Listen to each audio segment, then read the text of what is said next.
இந்த பதிவில் நாம் பார்க்கவிருப்பது சரபேஸ்வரர் வழிபாடு ஆகும். சரபேஸ்வரர் என்பவர் மிகவும் ஒரு சக்தி வாய்ந்த தெய்வம். அதாவது நம்முடைய தலை விதியையும் மாற்றக்கூடிய வல்லமை கொண்ட ஒரு தெய்வம் இந்த சரபேஸ்வரர்.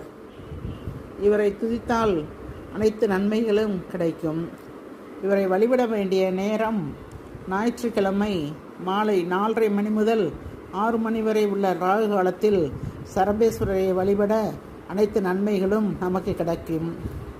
விதியையே மாற்றி அமைக்கக்கூடிய சக்தி வாய்ந்த தெய்வம் மற்றும் நம்முடைய வியாதிகளை விரைவில் குணப்படுத்தக்கூடிய ஒரு தெய்வம் சரபேஸ்வரர்.